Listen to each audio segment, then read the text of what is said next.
Okay. Well, thanks for inviting me to Hunter to share my book that's coming out soon. And those of you on Zoom, hello. So I plan like a 45-minute-ish talk, and then we'll have time at the end for Q&A. All right. So today I'm just going to share one part of my research. And so this is one part of my book that's coming out, Spaces on the Spectrum: How Autism Movements Resist Experts and Create Knowledge. So hopefully it'll be tangible in like a year. My manuscript, the whole thing is due in like a couple of weeks. So if there's anything like problematic, you need to tell me now. So, you know, with this project, the way it started was, you know, this was my dissertation. And when I originally thought about this, I was interested in looking at how looking at like the broader field of autism advocacy, and particularly how like smaller groups were competing with large organizations like Autism Speaks. So you might have seen them around with like the blue puzzle pieces or the blue ribbon. Right now it's Autism Awareness or Autism Acceptance Month. So you might even see them in like grocery stores or markets, like selling you know, asking for donations and stuff like that. And as I was starting this project, what was going on at the time was that the concept of neurodiversity was popularizing. But also very early in my project, we had the Disneyland measles outbreak. I'm not sure if you remember that, but it drew a lot of attention to the problems of declining vaccination rates. And a lot of that decline is because parents had, you know, were afraid that vaccines cause autism, which we know it doesn't. So then I decided, okay, if I just focus on these smaller, more, you know, these smaller groups, these more contentious groups, then I can focus on what I term, oops, no, oh wait. Should be able to just. Oh, there we go, great. Wow, text is a little different, but that's okay. Contentious knowledge. So I use this term to refer to knowledge that aims to challenge expert authority and orthodoxy. All right, so my research asks, how do communities generate contentious knowledge? How do communities maintain belief in contentious knowledge? And so these are the questions that I'll address today. All right. So to give you an overview of this presentation, first I'll talk a little bit about the case background of the two social movements that I'm focusing on. I'll discuss the sociological significance and how it contributes and advances literature in science and health movements, as well as the social movements concept of free spaces. Then I'll discuss my research methodology, which is mainly ethnographic observations and interviews. And then I will go over my findings and then conclusions, and then we'll have Q&A. Okay, so autism spectrum disorder is a developmental disability, and it impacts social communication and behavior.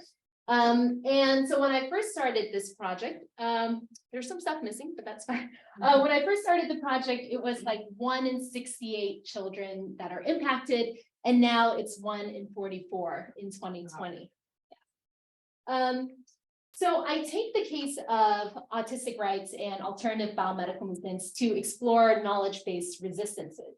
So these two movements challenge the dominant autism paradigm. And what I mean by that is that these two movements challenge the way autism spectrum disorder is understood by professionals and government and even lay people.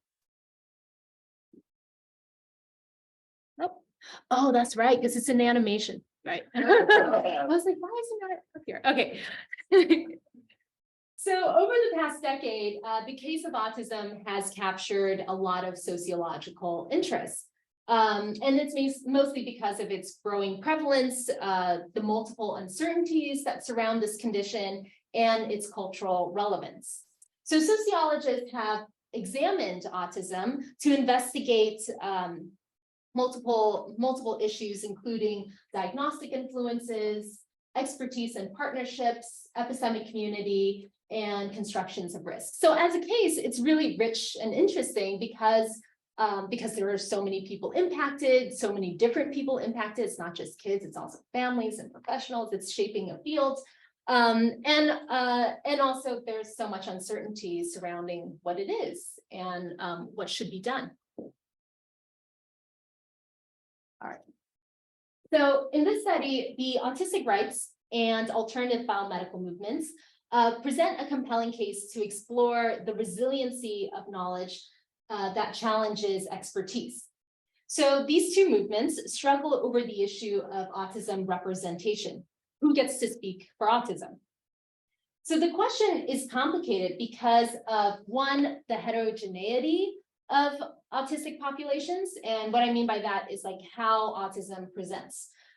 So, you know, people who are diagnosed with autism can be individuals who need constant like 24/7 care, all the way to people who are independent working professionals, right? So there's a lot of heterogeneity in this population. So that's one thing. The second thing that makes representation really complicated is the diversity of actors involved. So it's autistic people, it's autistic people who are, you know, who cannot represent their own interests. It's parents, it's therapists, educators, doctors, researchers. A lot of people have a stake in this, right? So departing from mainstream beliefs, both of these two movements reconstruct autism by proposing alternative theories of causation, key characteristics, and appropriate intervention. Okay, this is really tiny, but we're not going to be here for that long. So, so for this study, for this presentation, I'm just going to focus on the alternative biomedical movement. So what do they believe? What makes them so controversial or contentious? All right. So the alternative biomedical movement is composed of mostly parents and practitioners, particularly practitioners who kind of operate outside of conventional medicine. That's often the case, though not always. But it's mostly parents and practitioners. And so they believe that certain children are born with immunological vulnerability. Yeah, so they argue that some children are just genetically vulnerable. And then they are exposed to an environmental trigger, and that causes autism. And what does it look like? It looks like a series of different like physiological dysfunctions. Yeah. And so while autism is understood as a developmental disability, right? Something people are born with, this particular group is, they understand that they're controversial, and a lot of people see them as being controversial because of this theory of causation. This idea that children are born fine, like we're quote unquote neurotypical, born normal, but then they are exposed to something and then they are made autistic because it upsets a series of physiological systems, right? And so what is this environmental trigger? A lot of the parents and doctors within this community argue that it's vaccines, though we know that that's not true, right? We know vaccines do not cause autism. Autism, like a lot of research has demonstrated safety. But this is one of the main features as to, you know, why people see them as being problematic, and also they themselves recognize that this is a point of controversy. All right. But also it's, you know, even though this is a group that many people find difficult to sympathize, to offer sympathy to, because they have contributed to vaccine scare, it's also a really sad way of thinking about your child, right? It's pretty devastating. This idea that, you know, you started off with a child that is normal, and then you contributed or were complicit in, you know, creating autism. And even though this process isn't true, this particular community believes it is. Okay, so previous research on science and health movements have illustrated how lay people challenge the way science, government, and the public understand and approach a condition. So scholars highlight collaborations between movements and dominant actors. And we see this in like cases of like contested illness and environmental justice issues, right? But in the case of autism movements, there are few opportunities for collaboration, right? So while in the past, like sociologists have looked at ways in which like movement activists have collaborated with like researchers and stuff, with autism movements, we don't really see the same sort of collaboration.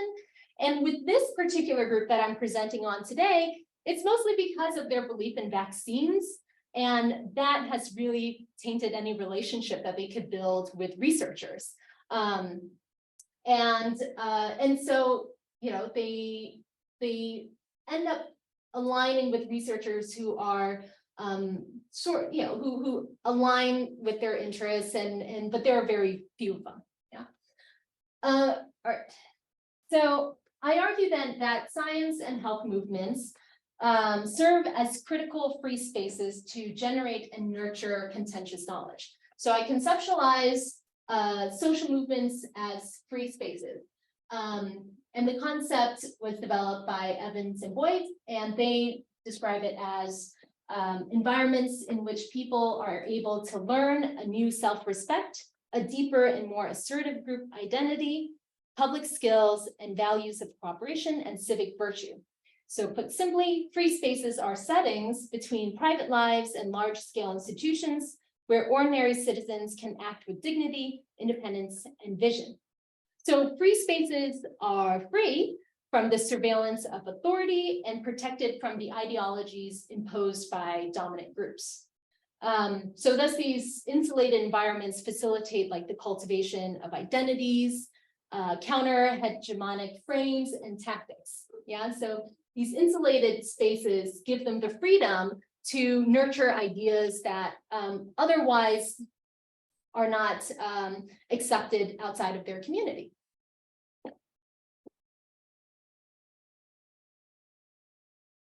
Okay. All right, so I argue that science and health movements provide spaces where members can resist experts and cultivate competing knowledge. So movements offer a free space for the alternative biomedical movement to reimagine autism. So in the book, for both movements, I consider how they use social movements as free spaces to produce, implement, and protect their contentious knowledge, which is again, knowledge that goes against dominant experts and authority.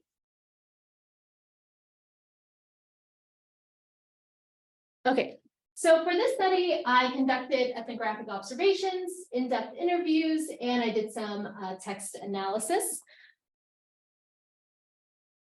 So for the alternative biomedical movement, so for both of these movements, they're composed of like different organizations. So for the alternative biomedical movement, I sampled these four, and these four are like the major organizations that make up the alternative biomedical movement. I am missing one. They did not like me. I did not gain access. But otherwise I got the others. And also a lot of the leaders and members kind of circulate across all of these organizations. I started off with Generation Rescue, which is led by Jenny McCarthy, and you may be familiar with the name because she, for a while, was a huge figure in the vaccine hesitancy movement. Also, if you remember her from MTV in the 90s, yeah. So I started with this and using theoretical sampling, I started adding on the others based on where participants were, pointing me to go. Yes. Yeah, sure. Is MAPS actually medical professionals at all, or is it just? Yes, they're medical professionals. It's like MDs, DOs, naturopathic doctors, nurse practitioners. So it's a pretty diverse group. But they tend to practice like functional medicine or alternative medicine. So they they're like both insiders and outsiders at the same time. One of it just real quick, Yeah. Paul, I don't mean to, Yeah. but like, if you can say, I don't know if you're allowed to get access to them, was it a cold call, or did you have someone who kind of played gatekeeper? Oh, that's a great question. You're gonna love this answer. So First Generation Rescue was a cold call.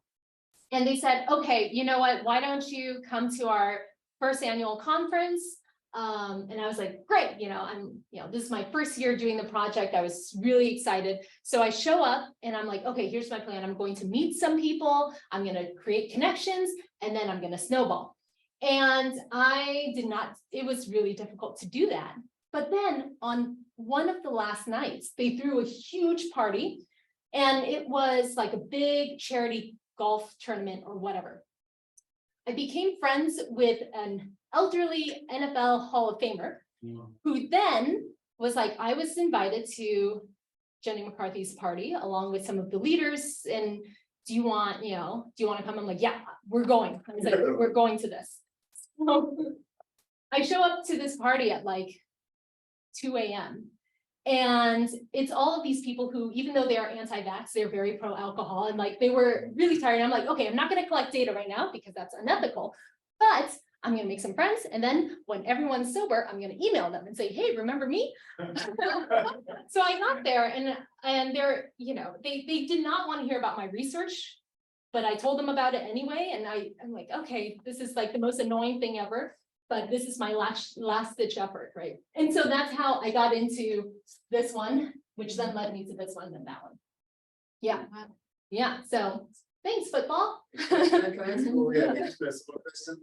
Do you know how many people actually participate in those kind of organizations in terms of kind of informally? Yeah, absolutely. So the people who actually go to the events that are thrown by these groups, it's in the hundreds. It's somewhere between like 300 to 700 per event. But the number of people who participate online and informally, it's much larger. It's hard to say how many people, but it's like thousands. And I think every parent with an autistic child have at some point crossed through. Whether they say or not.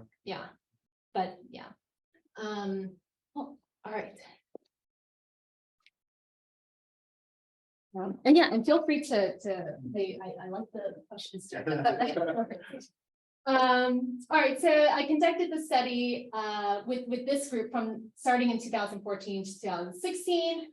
I attended 9 of these multi-day conferences. I observed 3 of the specialized practitioners' offices.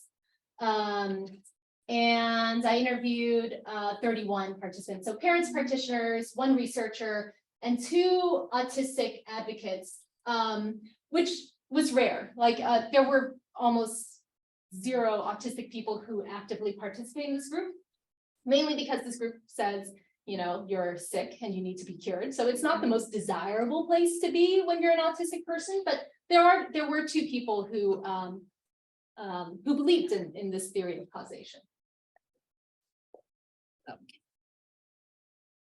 All right, I know this is tiny, so I'll give the highlights. My interviewees, so this is just the people I interviewed formally. They're a pretty privileged population. Most of my parent participants are white women. And comparatively, my providers are more racially diverse. It was half and half men and women. And most of my participants, or at least those that disclose their income, the median was $125,000 a year. So they're, upper middle class.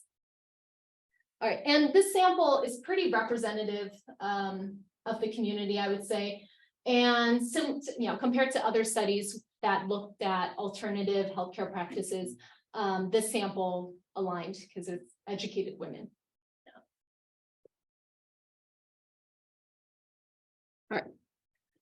All right, so for my findings, I'm going to focus on how my participants transformed autism into a visible, detectable condition.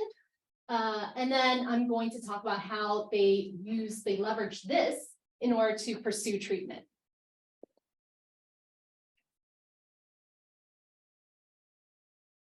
All right.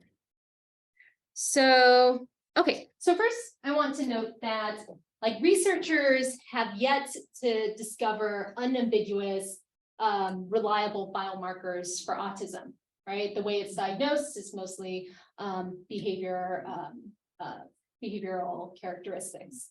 However, within the alternative biomedical movement, they argue, no, we can see autism. There are biological markers, and they have organized the ideas and the theories and really the tools to capture these biomarkers. And so in this section, I'm drawing from Michelle Murphy's work on regime of perceptibility. And so the alternative biomedical framework is like a regime of perceptibility. It defines what can be detected, and it, in that way, defines reality, right? So it defines like, what can be seen, what cannot be seen, and how, what makes something detectable, what makes something measurable. Okay, so you remember this slide. So the alternative biomedical members, they believe that they can detect autism's underlying biological processes. And this includes, but is not limited to, endocrine dysfunction, oxidative stress, methylation, immune regulation, gastrointestinal function, and mitochondrial function. So they say when those things break down, you see characteristics that we define as autism. So that's their argument. All right. So by thinking of autism as a series of biological or physiological dysfunctions, they employ like commercial laboratories and other screening technologies to capture these events. Yeah. And so it's not just like regular, like it's not like LabCorp, like regular labs that we would use when we see a doctor.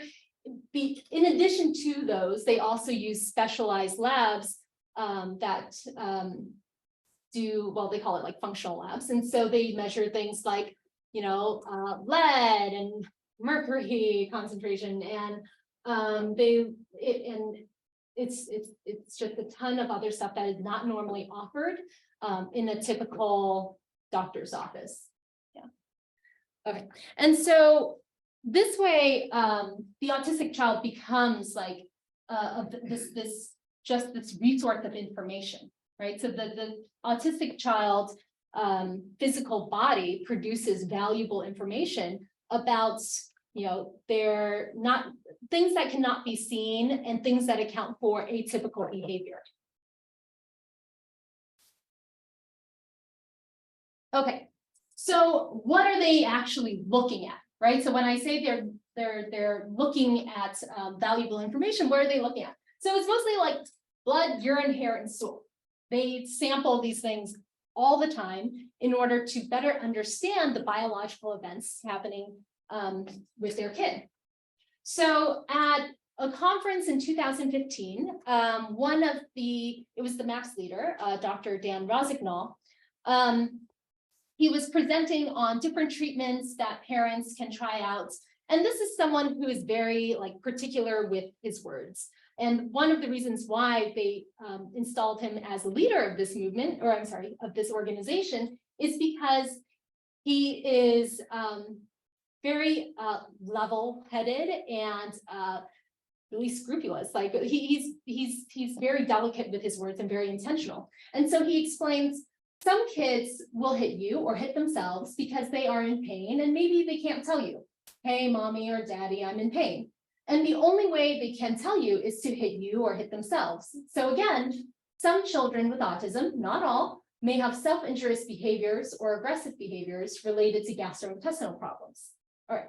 So he's careful to make this distinction that the test could not detect autism as a single entity, but they could detect the multiple problems that produce its characteristics behavior, right? So he's not, he's saying you can't just go in and say, oh, there's the autism, but he says these are the physical things that you can detect that contribute to autistic behaviors that we diagnose.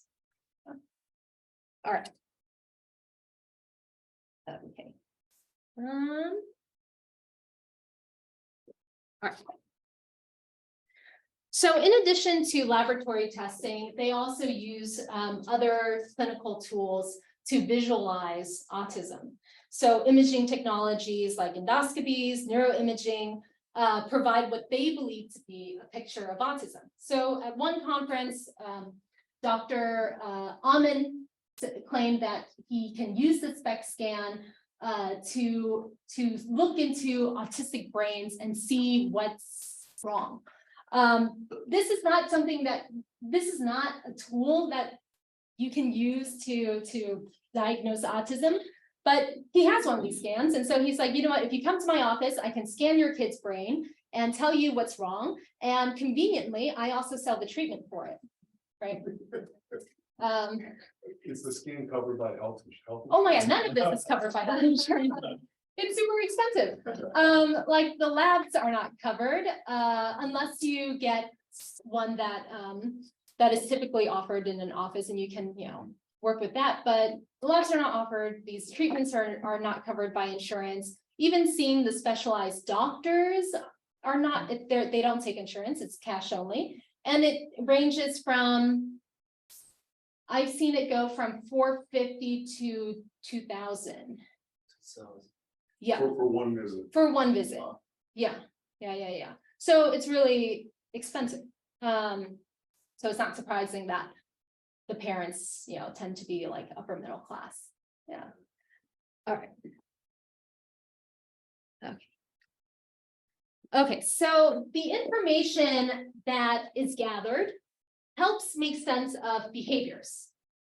And who do we have to tell us what the behaviors are? We have parents, right? So doctors provide the lab tests, or they direct people to get the lab tests, which tells us about the biological events that are happening inside that you can't see outside. And then parents provide the behavioral information. Yeah.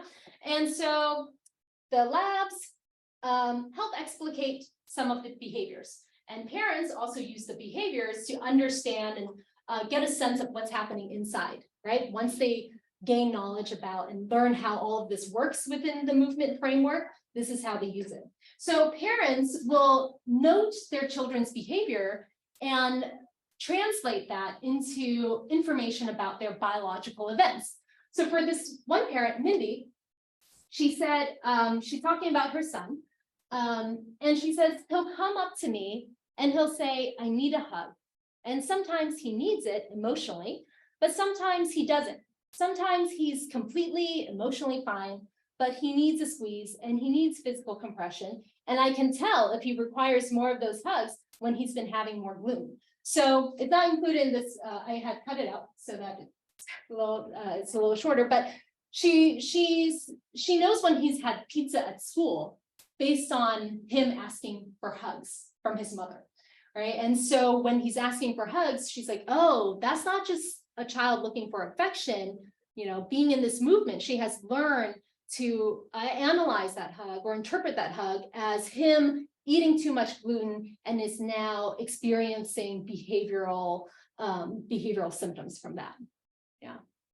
Another parent similarly said, we could do a comprehensive digestive stool analysis, so another stool test, and we could confirm with the stool test results. But it got to the point where we knew by behavior what was going on. So, well, we always confirm everything with the tests. So after being involved in this movement for so many years, Melissa feels confident that she can tell what's happening inside her kid just based on his behaviors. But then she always does the test to make sure that something, make sure she has a good understanding of what's going on. All right, so what happens when you think about an autistic child in this way? You can separate the child from autism, right? So within this movement, parents are taught how to separate their child from the condition of autism spectrum disorder. So this means that they can see their child as, they can understand that somewhere inside is a quote unquote normal child, right? And they can feel that this is less stigmatizing, if this is biological as opposed to something, brain related, they can feel, okay, there is a normal, typical child in there. And this is a sickness similar to cancer, and we can cure cancer sometimes, right? So, you know, maybe there's something that can be done for my child. So it's in some ways both like devastating and optimistic, right? It's devastating because parents feel they were complicit in causing autism by allowing their kids to be vaccinated. But at the same time, it's optimistic because they can understand their child as being separate from this condition and residing somewhere within this toxic body. Yeah. But it becomes really confusing to you know, draw the line down between my child versus the condition. So Mindy, from the previous slide, she says sometimes a cigar is just a cigar. Sometimes a kid is just a kid, and it's not always autism. I see that on Facebook groups too. A lot of times parents are like, oh no, my daughter was really defiant with me. She refused to go to bed at 9 p.m. when I told her to. And a lot of parents chime in and they're like, oh, melatonin, maybe you need to increase her vitamin D because maybe blah, blah, blah. I sometimes am the one who's just like, look, she's like 7, right? She doesn't want to go to bed. It doesn't mean that she's like deficient in some, you know, she needs more iron or zinc or selenium. Like sometimes she just doesn't want to go to bed. And so Mindy was pretty reflective. She was like, well, at what point is it my child? And at what point is it like a symptom of something, right? All right.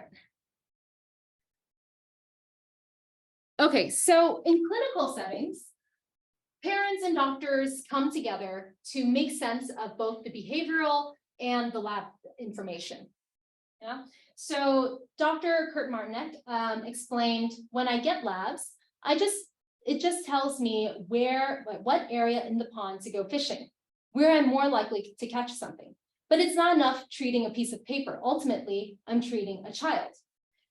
So ironically, though, I observed him for a while, and I watched many of his interactions with patients and their families. And it's true, he's not treating just a sheet of paper, because one time a parent did show up with a binder. So he was treating a binder in that case. But often the autistic patient is not involved, like at all. It's really the results from their hair, stool, urine, blood sample, and their parents telling of what sort of behaviors are problematic. Yeah, and there's very little interaction between the doctor and the patient. And this is not just this one man's way of practice. I saw it with other practitioners as well. And so sometimes patients will be in a corner, or maybe they'll leave the room. Some patients are pretty skilled and they're close to adulthood and they're verbal, and but they're actually still not there very long. They excuse themselves. So here parents have the opportunity to tell the doctor what is wrong based on, I mean, quite frankly, what they find problematic, what they see as being abnormal. And the doctors tend to validate their observations and validate how abnormal or atypical behavior is. Things like, my daughter didn't want to go to bed at 9 p.m. And they try to connect that to some biological meaning. It's like, oh, maybe she, maybe it's a hormonal thing. Maybe it is a gastrointestinal thing. Maybe we need to cut out pasta, right? Like it's, the doctor and the parents work together to create this, this idea of a particularly sick autistic child. Okay. So then what do you do with all of this information? The whole point is treatment. The whole appeal of the alternative biomedical movement is that it offers parents the hope of autism recovery, meaning the hope that parents can restore their children back to neurotypicality, back to a normal child, or close to, yeah? And this is a really tantalizing thing to offer desperate parents, right? All right, so the labs and the behaviors, they all guide all these things come together to guide treatment, which is a very trial and error process, which I'll discuss. Okay, so the movement offers all kinds of alternative and experimental treatments. It starts with dietary changes, and then you can include supplements, And then there are more experimental things like parasite therapy, experimental stem cell therapy, raw camel's milk, hyperbaric chamber, essential oils, leuprolide, which is a hormone injection. And it's endless. Like every year, every time I show up at one of these conferences, there is something new. Yeah. And like for instance, the stem cell therapy for autism, this is offered by a company in Cancun, and you can't get it here because it's a experimental treatment that is not FDA regulated or approved or anything, but you can get it in Cancun. And it's $17,000, and they package it as a family vacation. So, they say on their website, it's fun for the whole family. Although the main reason, well, it's fun for the rest of the family, maybe not for the child.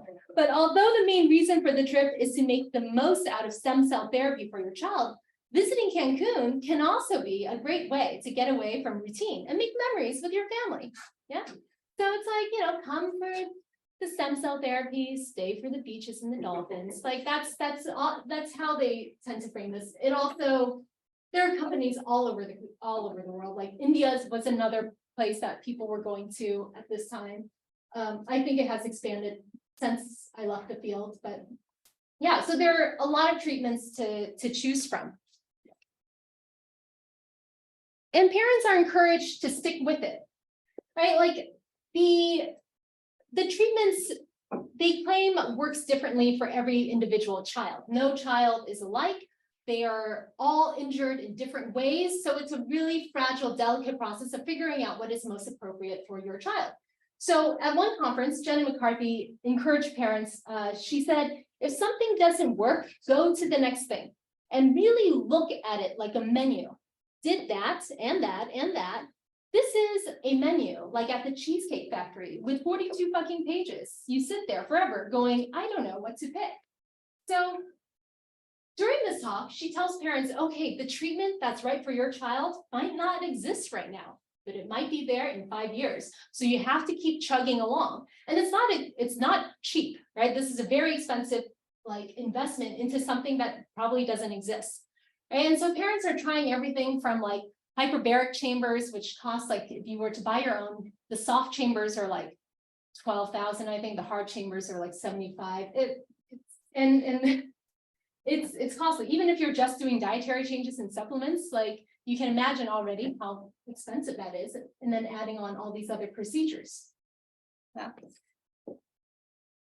So the labs and the behaviors guide trial and error treatment processes.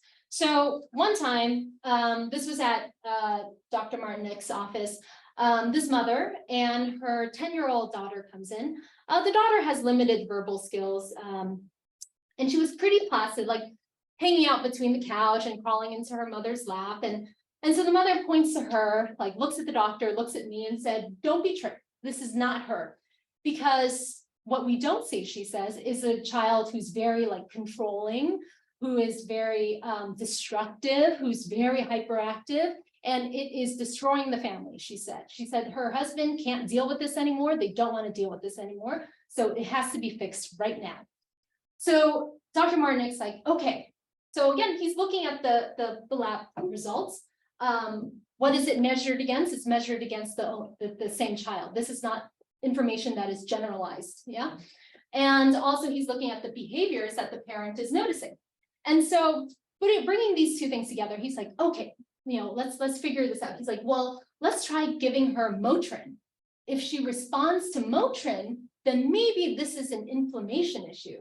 If she is an inflammation child, then what we'll do next is we'll up it. We'll give her HDCs, which are, they're essentially parasites. We'll give her the parasitic therapy. And then, and that's what we'll do. But if she doesn't respond to the Motrin, it means that it's not inflammation, in which case we'll try leuprolide, which is a hormone therapy. And leuprolide is something that is often used for gender affirming care or chemical or castration, right?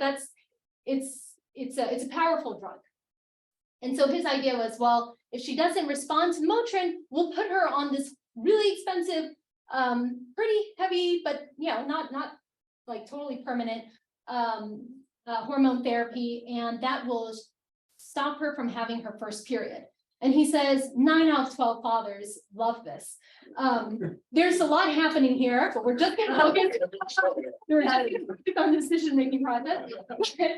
Yeah, so he's like, yeah, this will shut down her puberty, and we're just not going to deal with puberty right now because it'll just make everything so much more complicated at home. And he prescribes this hormone therapy when autistic boys start to masturbate and when autistic girls are on the precipice of like menstruation. So that's when he assigns this. So the mom's like, well, at first she was hesitant, and she's like, well, this seems really severe, and I don't want to change my daughter and who she is. I don't want to interrupt anything that's natural, but I also don't want to deal with these behaviors. And so the doctor assured her, like, no, you definitely do want to do this because it's going to destroy your family if you don't. So she's like, fine, let's do it. So I'm not sure what happened to her, but they decided to go along with the plan. So how do you know when something works or when something doesn't work, right? These are all experimental treatments. Like, how do you know? Well, one thing is it's pretty obvious when behaviors are perceived to change in a positive way. So if parents perceive positive behavioral changes, great, maybe that did something. Okay, that's pretty straightforward. But also when they perceive negative, really undesirable results, they're told, well, that's also a good sign because it means we've rattled something, we've pinpointed something. So just keep at it, and maybe the behaviors will improve. So whether it's like whether they perceive positive results or negative results, both of these things mean something good is happening. They're on their way to treating this condition. The only time in which they can say, well, this is definitely not working is when they don't see either. It's just the thing. So Melissa says, sometimes you start a treatment and you literally go to hell. It's like worse than you can even imagine. I thought my child was very difficult to deal with. I put him on this medicine, this supplement for whatever, and it is 1,000 times worse. But she kept with it because she was told that, it's sort of like, pain is beauty or whatever, right? It's this idea that if you just push through this horrible period, there's something good on the other side. Yeah. Parents also use an unvalidated survey called the ATEC, or a questionnaire really, and they fill out this form about their children's behavior before and after the start of a treatment to see if it's efficacious. And, as social scientists, we know that this is very problematic because it's incredibly subjective, right? And parents would get mad at each other because, one parent would be like, well, my child is a 77. I know I filled it out correctly, but Eric's child is clearly not as advanced as my child, and he scored a 66. So Eric is not filling out his questionnaire honestly, right? And so they're accusing, there's a lot of, they understand the issues with this tool, but they also have faith that if they are filling it out correctly, then it's saying something meaningful, right? It's telling them something meaningful about their child. So even though they recognize the flaws, they think they have a lot of faith in themselves and their ability to be objective about their children. So here, Jennifer says, a parent with 2 autistic sons, she said, so when we started Leon's ATEC was I have it written down here. Oh gosh, I believe it's a 66. And today he's a 12. So going lower is a good thing. And anything below a 10 is considered recovery. And then Landon was at an 88 and he's down to a 66. So we are required to measure our gains by the ATEC so everyone could see progress being made. And within the first month, both boys' ATEC scores dropped a lot of points. She's referring to an ionic foot bath that they started using to, the foot bath claims to pull pollutants out of your body. You might have seen, so growing up in California, if you go to Venice Beach, there are people who have these foot baths. like on the boardwalk, and you can pay to sit in it so that it sucks out all of like the issues. Cancel. Oh, It's oh, on the streets. Just the entire university system. That does not.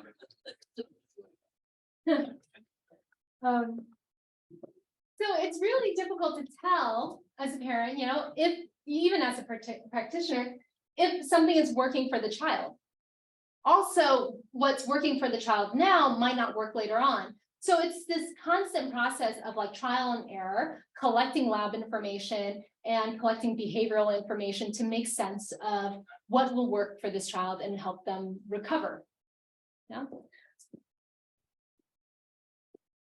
So it's a long and difficult process. And here, one parent said, with a lot of the therapies I've tried with my kids, they are just non-responders, you know, for a lot of this stuff. But it doesn't just dissuade me from trying because I always want them to have a better quality of life. So I'm never going to give up on them and just say that I'm going to accept the autism. So this parent has had like very little luck with these treatments. I don't think she's alone here. She's not in the minority, right? Like, but even though her child was not really responding the way she wanted her child to respond, she was like, I'm going to keep chugging at this because it would be immoral for me to stop, because I have been told, being part of this movement, that I can recover my child if I just keep persisting. And so it would be immoral for me to stop now. Okay. So science and health movements, such as the alternative bio movement, are free spaces where members can resist experts and cultivate competing knowledge. Yeah. So the participants in this movement, from the parents to the doctors, within this insulated community, they have a way of protecting and developing ideas and transforming it into a lived reality, right? Like autism doesn't really have clear biomarkers, but they created biomarkers and they created ways and a whole market to identify and detect autism in children. They founded a whole market to treat autism, right? And like these things are not evidence-based, right? These things are not, they lack credibility, they are not validated. There's very little like science behind most of this, but it survives because within this insulated community, they have each other who are reinforcing these ideas. And they've created an entire or supported or are supporting a market that gives them the tools to enact these ideas into lived realities. Yeah. So anyways, that's my presentation. Thank you. So questions, and we're 48 minutes. Yeah. Okay. Well, thank you. I'm sorry I missed first after that. I had another meeting, and so I'm probably going to ask something that you've already covered, and I'm sorry to. No worries.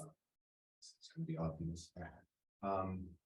It was simply about so basically, and I don't know much about autism, but we're looking at a collection of symptoms without this is a sort of classic syndrome kind of collection of symptoms without any obvious, as you said, biological, etiological origin. So, but I'm thinking about like the ways in which the members of these movements and organizations, I mean, especially the parents, they're probably desperate for some kind of affirmation that their child actually is sick, or you know, they has some sort of like, and so is it? I'm wondering, like, looking for that, like pursuing medicalization as a form of validation of their own kind of fears and desires and what they want for their kids. Is that so? This is what I'm thinking, and I'm struggling to find a question. But well, then is that part of the reason they're joining these movements? Basically, as a way to kind of affirm their own, I don't know, sense of loss or desperation or the entire movement. So okay, with that in mind, then my other question is maybe you can speak about the bad actors and the hucksters for taking advantage of all of that. Yeah. I'm very interested in that too. Yeah. Okay, so Sorry about that. Oh, yeah. Rambling, but I No, don't worry. I'm very interested. So, okay, so first off, like, how do conventional experts, like, and researchers think about autism? they argue that this is a genetic condition. There's no one gene, it's a bunch of different genes. This is not one condition, this is a bunch of different things that we've shoved under the same umbrella. Parents find this explanation very unsavory and they don't like it. And a lot of the parents who end up in this movement and stay within it tell stories about a sense of betrayal from their doctor. So when their child was first diagnosed, and this is all them reflecting back on like 2 years ago, 5 years ago, 10 years ago. So I don't know if they would have said something else had I interviewed them immediately after they got the diagnosis. But the way they remember the story is that they went to see their pediatrician. Their pediatrician gave them the diagnosis and didn't offer sympathy, didn't offer like solutions that they wanted to hear, like really radical solutions, right? And so they felt like their doctors had betrayed them, like they had given them this diagnosis without enough support on like how to process this information and what to do about it. So a lot of the parents who end up in this movement speak badly about the diagnostic experience. So that is one thing that kind of joins them all together. Like they felt that their diagnostic experience was really uncomfortable and harsh and cruel. And then the hucksters, right? So then who are these doctors who are participating in these movements? Some of the big ones are people who have autistic children themselves. They started off as conventional practitioners. They were in family medicine, or maybe they were specialized, and they come from like reputable schools. They graduated from like Yale medicine. Like these are not like, like peddlers or quacks off the street. These are people who went to like medical school. And then, they have an autistic child. One doctor felt that his wife was blaming him for causing their child's autism because of vaccines. It was the late 90s. So at that point, people were still speculating. Another doctor does not have an autistic child, but her daughter did have a severe peanut allergy that she had a hard time managing. And while she was in residency, she's like, none of the people around me could help my daughter. And then sadly, like tragically, her daughter does die from peanut exposure. And so that further, I don't want to say radicalized, but it did push her deeper into this community. So these doctors see themselves as having a limited like medical repertoire or a toolkit that had betrayed them, right? Their profession had turned on them, yeah?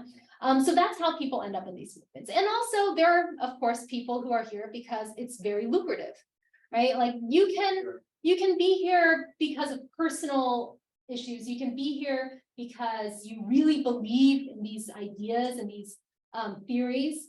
But you can also, make money too. Like the two are not mutually exclusive. Yeah, I think that's what I was thinking. You don't have to say anything else, because how they seek alternative status. I mean, if you're a member of the medical community, you're really, you're really taking a gamble like Yeah. signing up with this, right? So that's sort of an interesting thing on its own. Well, the martyr story is what they love, right? Like when doctors used to be in conventional medicine and then they turn their back and say, no, that's wrong. I'm going to do this kind of medicine now. I'm going to be more experimental now. Like that is a story that really gives them credibility. This story of like, I used to be in mainstream medicine too, but now I have chosen not to be. So I have knowledge of how things work there. I'm properly educated, but I am thinking, the way they phrase it, thinking outside of the box. Yeah. Mm-hmm. Great talk, really Thanks. interesting. So one thing, I guess, kind of piggyback a little bit, Mark, is like, I'm thinking through like the self-fulfilling prophecy kind of idea. Mhm. Like, there seems to be, at least with maybe some of the folks that you talk to, like, I think my kid might be autistic. I go find someone who will confirm like my kid is autistic, and then I go down this pathway and it could be just a tummy ache. Like, did you find that like with some of these people? And then kind of the second part to that is like, my assumption is that these are the same folks who are also like anti-COVID vaccination. Yeah. But did you also find, even outside of the anti-vax conversations with them, were they at all also espousing other conspiracy theories, like they're also flat earthers or other kind of like reptilian politicians, like, are they in that kind of community together too? Or are they kind of like, I'm very liberal, but this one item I'm just here on? Yeah, no, it's Okay. that. So these are not, the way they think of themselves and talk about their personal stories and trajectories is that a lot of the parents will say, I used to eat canned foods. To mean that, oh, I used to not care. I used to eat whatever, and I there was nothing granola or crunchy about me until my child was diagnosed, and I learned about how I was complicit in the process. Right, so that's a very common narrative. Very few of them actually started off being more alternative. They didn't enter into this movement or this way of thinking until their child was diagnosed, and they were incredibly resistant to the idea of having a disabled child. And I guess that's what I'm just kind of asking, like, just as a quick follow. Yeah. Diagnosed by the quack, sorry, say who's going, you going to Cancun, or like an actual? Well, no, they were like- all diagnosed by Okay.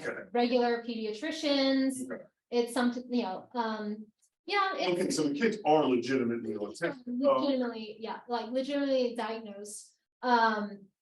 Also, a lot of the people I interviewed, they tended to have children who are more quote unquote severe, meaning they have fewer adaptive skills, less verbal language, less emotional, or less like regulation.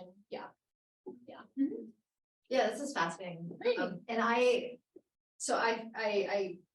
kind of come into this interest in it through just sort of exposure to the parenting side, because I have a 2.5-year-old and I'm on these parenting forums a lot from my college and then from academics as well. And they're not this group necessarily. Some of them have autistic kids, but they don't tend to be of this type. Yeah. But it is kind of fascinating, and I wonder, I'm curious what you think about the extent to which it's like kind of a response to uncertainty, Mhm. both in the sense of uncertainty in the world as well as uncertainty in parenting, because like, I mean, one of the quotes that really struck me was about the needing the hug, and it wasn't emotionally needed, and I thought, I don't know when my child is doing something honestly or not. Yeah. You know what I mean? Like, it's not that clear Yeah, whether a child needs a hug for an emotional reason, but because they're just saying it, right? Like, it's, and so it's kind of fascinating what they project into it. But like, from what I'm seeing, and I'm curious whether you look at this or have seen this at all, is more a sort of quickness among upper middle class parents to diagnose with neurodivergence or giftedness, often and together, Mhm. in a very casual way. Someone will post about an issue they're having with their children, and someone will be like, that sounds like giftedness to me. And they'll have this whole discussion of how it's giftedness and that is neurodivergence. Yeah.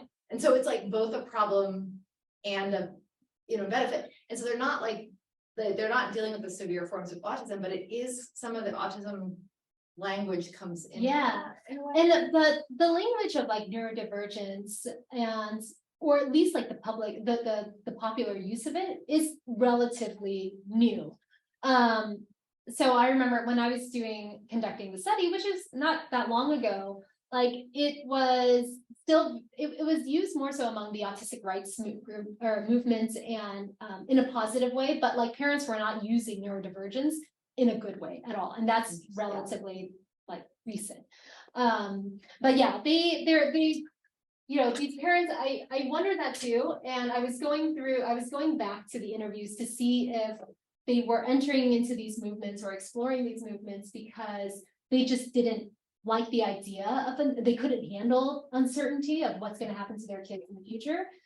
And while I saw glimpses of that, but the story that they really emphasized was the being betrayed by their doctor, like someone that they had entrusted with their children's health, and now they're telling them, oh, it's autism, and like here's get your therapy, all right, out the door. And so they felt really rushed and blindsided. Yeah.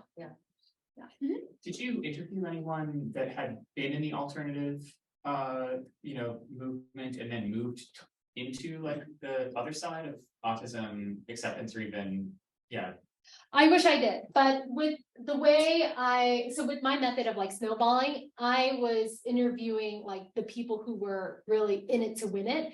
So I did not interview those who dropped off. I did interview people who it seemed like they were not going to stick. And a lot of the reasons why they don't stick is because of economic reasons. They can't afford it. But you know, once you buy into this idea that you are partially to blame and there is potentially a solution, they have you like psychologically locked in, right? It's, you know, if you believe that there is a treatment out there, then you must also believe that you were partially complicit. And once you're locked into that belief, it's like that last parent who's like, I'm not going to give up. None of these treatments have really worked, but I'm not going to give up on my child. Right? It becomes this moral obligation to continue on.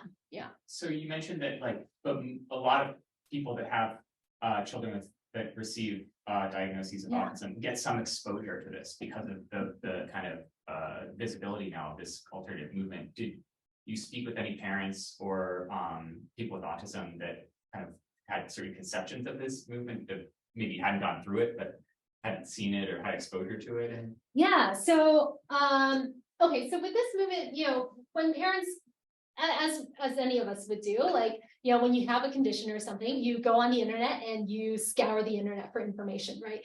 So parents, whether they latch on or not, like a lot of people know about this group. To what extent, that's unclear. But people outside the movement, they have a pretty autistic people and parents of autistic children are aware of this movement, and they have a pretty good idea of what they do, and it's fairly accurate. I've talked to autistic people who are like, oh yeah, they're trying to cure autistic people. I was like, okay, well, that's not the language they use, but that's also not totally wrong, right? They are using these different treatments to in effort to recover autistic children. I did speak with one autistic rights movement activist who, as a child, was put through the treatments himself. And when he was about like somewhere during high school, you know, he was taking all of these drugs, and his parents had gotten him onto this routine for so long that they weren't even checking in on him. They were just like, you know what you're supposed to do. So he was taking all of this medication every single day. And then, you know, in his rebellious phase, I guess, he started looking up what the medication was for. And he's like, none of this makes sense. It was just like a collection of what to him felt like random medication for things that he didn't have, right? Like one of them was like herpes medication, and he doesn't have herpes, right? Like he was just like, none of this makes sense. I don't know what it adds up. So he typed it all in, and it took him to a website of this doctor who was doing like alternative treatments. And he's like, oh, interesting. He looked up his doctor, his like, you know, pediatrician or whatever at the time. He's like, oh, interesting. This person specializes in like treating or recovering autism. And so then he decided to hide the medication. So he stopped taking them, and he just, you know, and without telling his parents. And I was like, well, so what happened, you know? And he's like, nothing happened. And that was like the one person I knew who had their foot at some point in, you know, both these worlds. Yeah. Actually, my question is very abstract one. Yeah, sure. Based on, not about you, kind of your respondent, but you when talk about free spaces, right? Yeah. There are two kinds of here. One is from what's here called the alternative biomedical movement. The other one is autistic right movement. Yeah. I mean, why do they combine together? Why do they integrate together to send more information from the other side, and then they get more knowledge? And so what I'm saying is there kind of overlapping members or kind of key players to transfer information from one section to another one? So why don't they team up? Yeah, yes, okay. Exactly. Well, so I mean, first, like their objectives are totally different, right? So autistic rights movement, they're saying, well, there's nothing wrong with us. Like, stop trying to cure us. Rather, what you should do is improve your social policies so that we have an active role in society and we can live independently. So their objectives are totally opposite of the alternative biomedical group, because they're saying, you know, demedicalization would be great, so more social policies would be great. So both of them are positioning themselves in opposition to like Autism Speaks and other groups that represent mainstream understandings or dominant understandings of autism. So they don't even compete against each other, right? So they are like, well, you're a minor actor, I'm a minor actor, we're both after this other, we're after a much larger enemy. So they don't really interact at all, right? So in their separate movements, they are generating their own knowledge, they are enacting their own knowledge, and resisting experts in their own way. But both of them are positioning themselves like in opposition to like the dominant groups. Yeah. Very interesting. I think we have time for one more question. Yeah. If anybody, I'll ask it then. Unless Eric, do you have a question? No, go Oh, okay. Was, so that main actor, right, the blue, Yeah.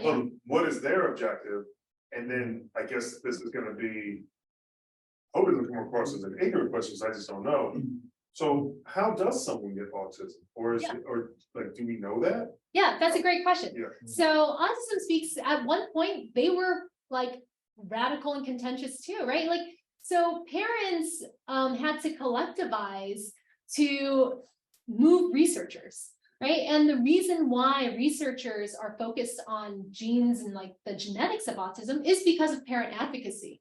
But now that group has come to represent a more mainstream understanding of the condition, but they weren't always mainstream, right? It took like parent advocates to raise awareness and to encourage research, right? And to mobilize like resources to fund autism research. So now they're like dominant, like they're one of the largest organizations or one of the largest autism organizations in the world. But that's not how it always, no, that wasn't always the case. What's the cause? So their research, a lot of their research funding is investigating what causes autism. And for the most part, like they don't know. There's no, for sure, there's not one particular gene, there's not one thing. But that's a lot of the research is focused on finding, well, the cause so that you can figure out like prevention and better therapies. So there's still a lot of uncertainty surrounding that. So even though, they don't know what it is exactly yet, they know what it's not, right? So they can define, well, autism, we know is not like caused after a child is born, right? We know that autism is not caused by environmental insults alone, right? So even when even when researchers are considering environmental factors, it's in relationship to like genetics, like gene environments, relationships. Yeah. I have one very Yeah. specific quick question, I think anyway, you probably said at the beginning, what's the rate of autism, and has it changed in the last 4 years? 1 in 44. Yeah, 1 in 44. Now, Yeah. is that different from, I don't know, 40 years ago? Yeah, so in 2000, it was like 1 in 50 something, or I'm sorry, wait, not 1 in 150. What did I say? I have it in my slide. Hold on. It was 1 in 150 in 2000, 1 in 68 in 2010, and 1 in 44. So there's been a little bit of diagnostic creep. Yeah, but the diagnosis has also changed Okay. itself. Yeah. Yeah, so it's a lot of things that account for the growing prevalence. There's the change in the diagnosis, like with that happened actually much earlier in the 90s, that opened up to like Asperger's and other populations that we would call higher functioning, though that is not like the most appropriate term, but and also, awareness of the diagnosis, what you can get with the diagnosis, like you can get a lot of great services when you have this diagnosis. So there are a lot of things motivating the increasing prevalence. Yeah. Basically, this is Sure. like beyond this, but I'm not sure, did you watch the Netflix K-drama, The Extraordinary Attorney Woo? Oh, no, I haven't heard of This it. is, this is, this is the Extraordinary Attorney Woo. That is really popular actually in Netflix. great. Yeah. I'll look into it. Yeah, she's like kind of very genius. I mean, very high level of kind of cognition, and she It was kind of top graduate from the #1 law school in the South Korea. And then she became great performance, but she had a lot of problems, the behavior, I mean, Yeah. emotional and even human relationship. But she did a kind of efficient and kind Yeah. of outcome for the law firm. But maybe some kind of some website or some version of the free space you're talking, whether Yeah. the parents are talking about this kind of positivism based upon, even though the children are still alive, maybe they can have some kind of hope based upon Yeah. what kind of her image. I'm not sure whether you have that, see that kind of chat together with the parents. Oh, yeah, like so the way it's like Yeah, so portrayed. with some message board or a social network, maybe that's Oh, talking yeah. about this kind of discourse about how they think about this kind of real situation, or is it possible to make our children better for in the future? Yeah, Mm. so I avoided like the online conversations because I see, I tried doing like internet research I see. before I started the study, and I was like, this is too unwieldy. So I limited it to like Yeah. in-person events and interactions, which is, it means I do miss out on an important aspect of like how I see. parents talk about things online. Mhm. But also a lot of what they talk about online, they talk about in person with each other, so I see. I still, got some of Okay. that, but yeah. Okay. Thank you so much. Yeah, this was fun. I just looked it up on